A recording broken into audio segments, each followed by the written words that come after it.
Until now, we have explored the analysis and design of a rectangular cross-section of a beam. This session, we will introduce another cross-section type, the flanged beams, and explore its effective flange width. We know that the slabs rest on walls or beams. When the concrete slab is employed to resist the beam's compression, the beam can be termed as a flanged beam. It may have a T or an L shape. Here you can see a frame structure with beam, column and slab. If we cut a section as shown, one can identify the T and L cross section of the beam from here. Here, a portion of the slab will act as the flange of the beam. That is, when the beam bends, the slab will also bend in the same direction. It must be noted that for a portion of the slab to act as the flange of the beam, there are two conditions need to be satisfied. You can also read the provisions laid by IS 456-2000 in clause number 23.1.1 in page number 36. The required conditions are, firstly, the slab and beam on which it rests should be cast together, that is, monolithic construction. Here, monolithic means that beam and slab structurally act together as one so that the beam's overall depth is the depth of the rib plus the depth of the slab. As they are monolithic, some or all concrete slab can be used as a part of the beam and can be employed to resist compression, provided that the slab side exists on the compression side of the beam. I'll repeat, slab side should exist on the beam's compression side. For example, consider the arrangement of the cantilever beam as shown here. Can you tell which cantilever beam will be modeled as a flanged beam and which one as a simple rectangular beam? Well, you know the bending type in cantilever beam is the hogging type. That is, the tension will occur on fibers above neutral axis. If the slab portion is lying on this tension side, then the concrete from the slab will be ineffective to take tension, and for analysis and design, the beam will be modeled as a rectangular beam. Here, in this beam, the slab is in the beam's compression side. So, this beam can be modeled as an L flange beam. What about this one? Here, the slab portion is in the tension side. So, the beam cannot be modeled as a flanged beam. This beam, the top portion of the slab is in tension, while the bottom part of the slab is in the compression side. The top part from slab will be ineffective and thereby this beam will be designed as L beam. Finally, this beam. Now I know your answer to this will be the beam cannot be modeled as a flanged beam. For analysis and design, it will be modeled as a rectangular beam. Here, this figure shows the partial view of a slab beam arrangement resting on masonry wall. The support from the masonry wall will be considered as simply supported. The bending moment at supports will be zero with sagging moment along the span. Because of the sagging moment, the concrete above the neutral axis of the beam will be under compression and the concrete below neutral axis will be in tension. So the flange, which is in the upper part of the beam, will be effective in taking up compression and the beam can be modeled as a flanged beam. Let us consider one more example. Here we have partial view of a continuous beam. As there is no fixity at the end supports, the bending moment will be zero at the supports. But at the intermediate supports, there will be a hogging moment. So at these intermediate supports, the concrete above neutral axis will be in tension. Thus, flange in the upper part of the beam near supports will be ineffective. So note this. The beam at supports where there is a negative moment, at these regions, beam will be modeled as a rectangular beam, not flanged beam. However, at midspan, there is sagging moment, which will result in compression in concrete above the neutral axis. So the flange in this portion will become effective to resist compression. So at these regions, the beam will be modeled as a flange beam. The second condition is related to the arrangement of bars of the slab. So for the slab to make the contribution as a flange, a specific quantity of main bars of the slab should be available in a direction perpendicular to the beam. Let us understand this. Shown here is the plan view of a slab and beam system used as the roof of a room. Here we can see that the main bars extend from wall PQ to wall RS. This is because in the design of this particular slab, the slab loads are assumed to be transferred to the walls PQ and RS only. No loads are transferred to the other two walls PR and QS. In such a case, even if the slab and beam are cast together, the slab will not make a contribution as the flange of the beam. So, if main bars of a slab is given parallel to beam, then the slab will not make a contribution as the flange of the beam. Now, for the slab to make the contribution, a specific quantity of main bars of the slab should be available in a direction perpendicular to the beam.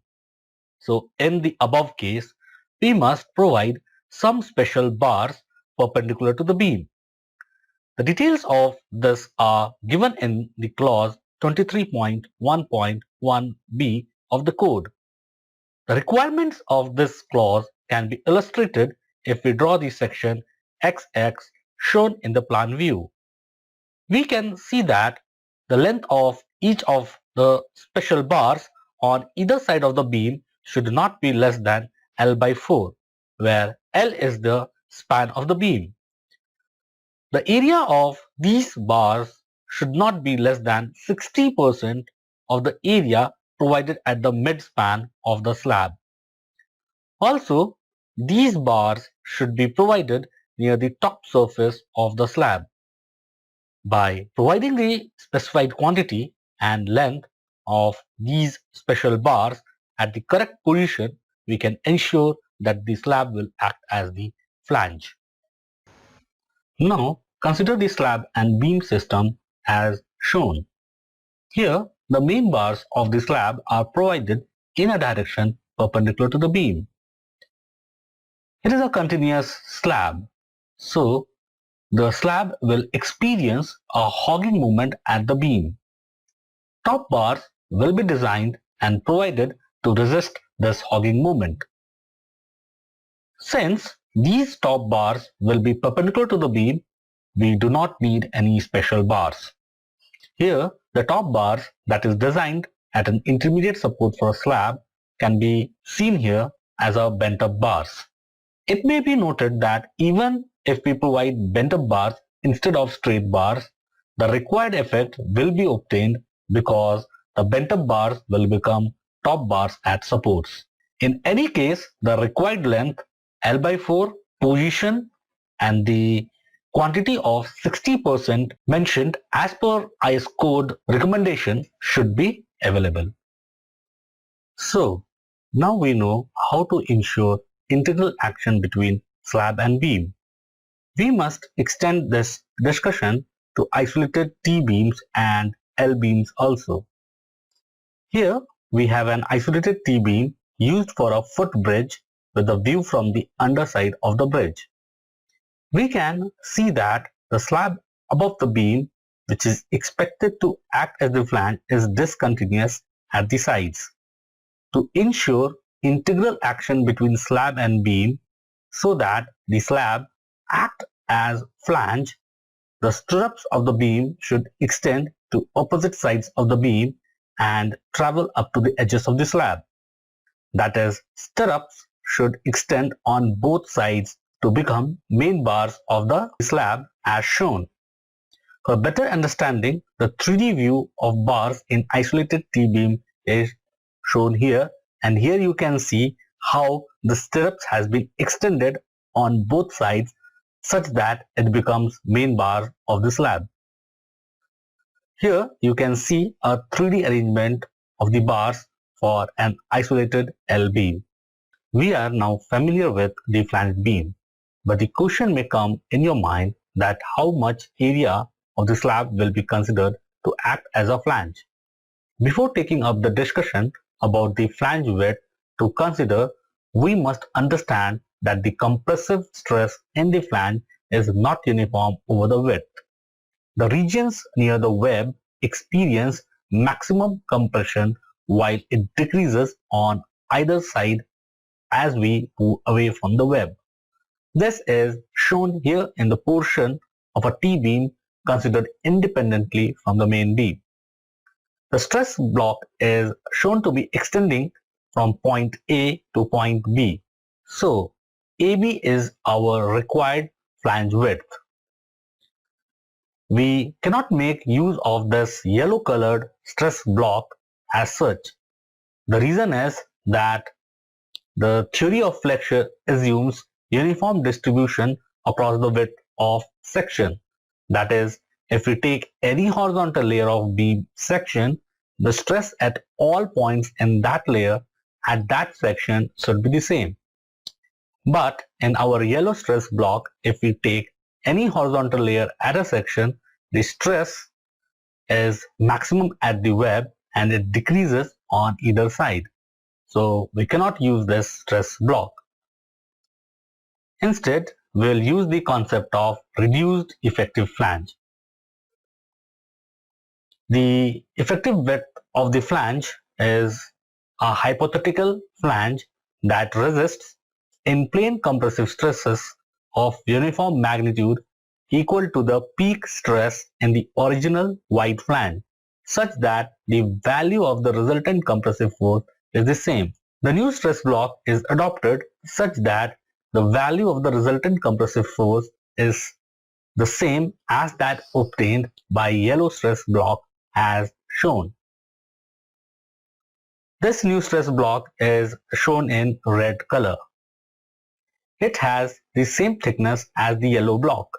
This is obvious because it has to act on the entire depth of the flange.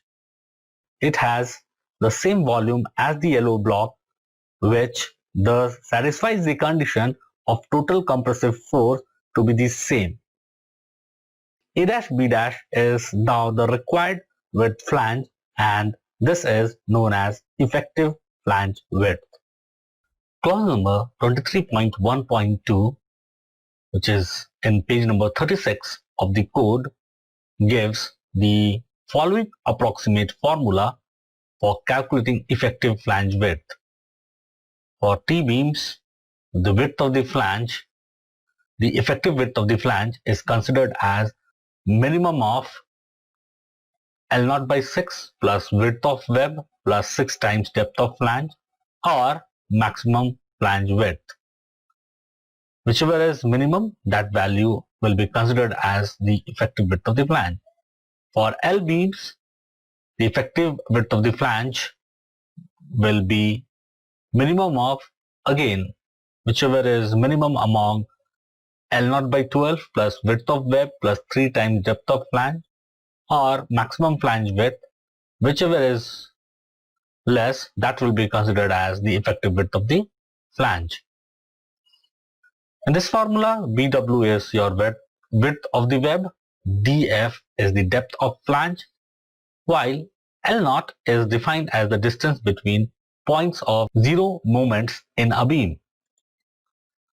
When we consider a simply supported T-beam or L-beam, the distance between the points of zero moment in the beam is equal to its effective span, because at the supports the bending moment is zero for a simply supported beam.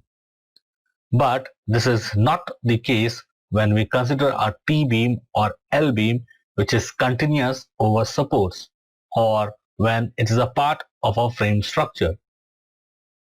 Under note, in clause 23.1.2c, T-beam or L-beam which is continuous over supports or when it's part of a frame structure, L0 may be assumed as 0.7 times the effective span in a continuous beam. For computing maximum flange width, consider the cross-section of the framed structure which we had considered initially. Let S1, S2 and S3 be the center-to-center distance on either side of beam. For this T-beam, maximum available shear of slab that can act as flange is S1 by 2 plus S2 by 2. While for this L beam, maximum shear available is S1 by 2. Isolated beam flange width. Clause number 23.1.2c of the code gives the formula for calculating the effective flange width for isolated T-beams and L-beams. For isolated T-beams, the effective width of the flange is a minimum of L0 by L0 by B plus 4 plus width of web, or the actual width of the flange B. For isolated L beams, the effective width of the flange is minimum of 0.5 times L0 divided by L0 by actual width of flange plus 4 plus width of web, or the actual width of the flange B. In this formula, BW is width of web while B is actual width of flange. L0 is defined as the distance between point of zero moments in a beam. So at this stage, we have discussed the flange beam and how to calculate the effective flange width for different types of T-beams and L-beams. In the coming session, we will discuss the analysis of these flanged sections.